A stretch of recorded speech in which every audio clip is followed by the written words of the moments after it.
What's up, Blue Jay fans? Robb Scott of the Jay Talking Podcast, back with another game day recap.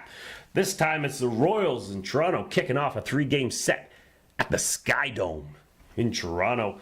The Royals 43-38 against the Blue Jays, who are 45-39, winners of 2 in a row. The Royals 7-3 in their last 10, a -14 differential. The Jays 5-5 in their last 10, but a +53 differential. The Royals also 16-27 on the road, 21-19 at home for the Jays. Advantage Blue Jays. In those three areas, Jays come in 3.5 back of Baltimore for the lead in the AL East. And the Royals sit 6 back of Cleveland in the Central Division.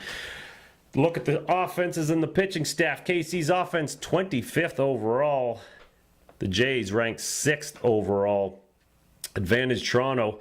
On the pitching side, the Royals' total staff is 13th overall, tied for 13th with a 4.11 ERA. The Jays are 8th with a 3.89 ERA. KC starters 25th overall with a 4.97 ERA. That is ugly against the Jays' 8th ranked starting staff, 3.77. But the KC has the one advantage in the bullpen. They have the best bullpen in MLB with a 2.77 ERA, a 16-5 record against the Jays, who are 20th overall with a 4.18 ERA. And an 8-19 record, or 9-19, I can't recall totally. On the hill, Edinson Volquez, 7-7 and 4.80 ERA versus Aaron Sanchez, who's one of our best for sure, right behind Marco Estrada. He's 8-1 with a 3.08 ERA. The Blue Jays get the scoring going right away in the bottom of the first. Ezequiel Carrera with a walk. He's filled in nicely for Jose Bautista. JD followed him with a walk, 2 on. EE moved him over with a fielder's choice, and Michael Saunders brought him around with an RBI groundout. Saunders is coming off nice back-to-back games. That's 1-0 Toronto. To the top of the 7th, Kendrys Morales ties it up with a blast. 415-foot to deep right center field. It's now 1-1, but the Jays strike back with a big 5-run inning. Russ Martin with a leadoff walk, Tulo with a single, Kevin Pillar was hit by a pitch, Travis drew an RBI walk, Darwin with an RBI single, JD finished the scoring with a 2-run single. And that was all the scoring that they would need in this game. The Jays win 6-1. On the offense, they got 6 hits, 6 runs, 5 walks, struck out just 5 times, and only left 7 men on base. It's always nice when the Jays score and don't hit home runs. It shows that they're doing something else other than just trying to hit extra base hits. And they've been doing that a lot lately. Josh Donaldson 1 for 3 with 2 ribbies and a walk. Troy Tulowitzki is hot. He's 2 for 3 tonight with a run and a walk. Kevin Pillar 1 for 3 with a run. Devin Travis 0 for 2, but with a run and an RBI. And Darwin Barney finished up 1 for 3 with 2 ribbies and a run scored. KC's offense, Kendrys Morales with a home run. Gerard Dyson 1 for 3. Chesler Cuthbert. Jesus Christ. He was 1 for 3, and Eric Hosmer homered in the 9th. And that was all the offense for KC. They had just 4 hits on the night. Aaron Sanchez went to 9-1, spinning another beautiful 8 innings following up his start in Colorado. Gave up just 3 hits, 1 run, 1 walk, 3 Ks, and a home run. His control is under control. It's beautiful what he's done lately. Edinson Volquez he pitched great up until the 6th. He went 6 innings, 4 hits, 4 runs, 3 walks, 5 Ks. His ERA now stands at 4.87 on the season. Okay, pitched an inning with 2 runs and a walk, and Peter Moylan pitched an inning with a K. Just some notes on this game. Troy Tulowitzki, he's 13 for 42. That's a 3.10 average in his last 10 games with 4 home runs, 11 RBIs. Just 4 runs scored, but 4 walks, and most notably just 4 Ks. So to see him to get those strikeouts under control was huge for him, and he's definitely hitting the ball harder, definitely more zoned in, and man, if he's back, that's a major weapon to add to this offense, even without Jose Bautista in the lineup. EE has 22 home runs on the season. That's tied for 5th in the MLB, but more importantly, 76 RBIs, leads the majors by 10. 10 ribbies over Nolan Ariando and the old man, David Ortiz.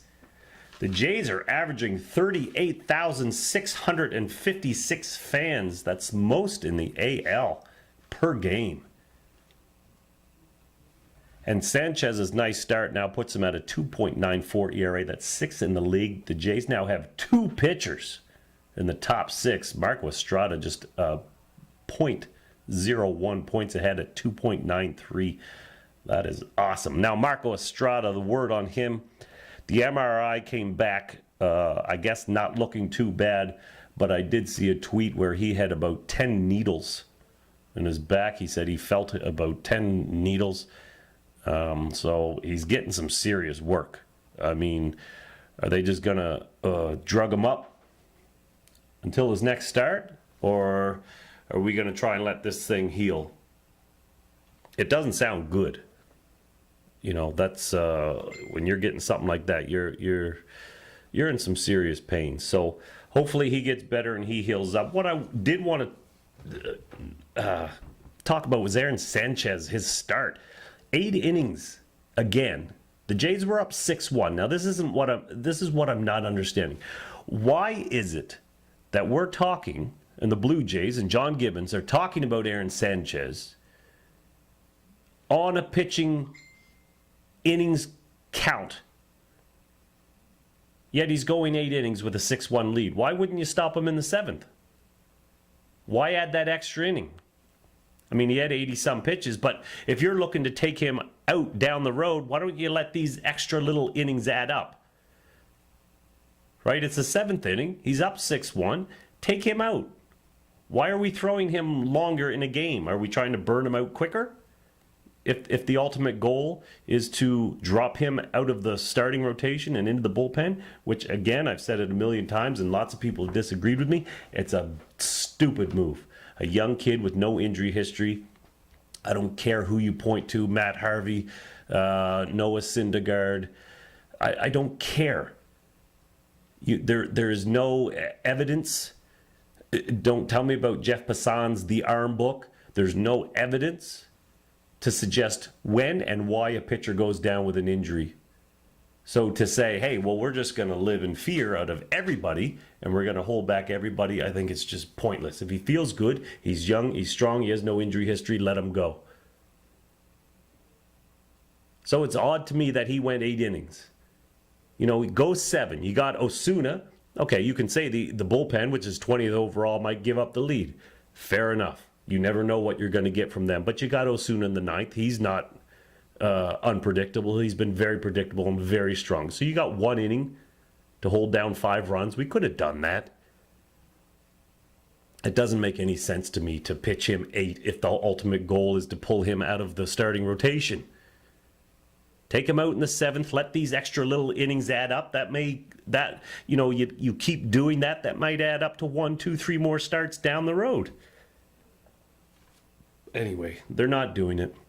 And just a final note, I put out that video. I was feeling like I was a little bit harsh on the Jays fans. I called out the bitchy little crybabies who sucked about Trevor Bauer's tweet on Canada Day, where he put out 3 American flags after pitching 5 strong innings in that 19-inning win.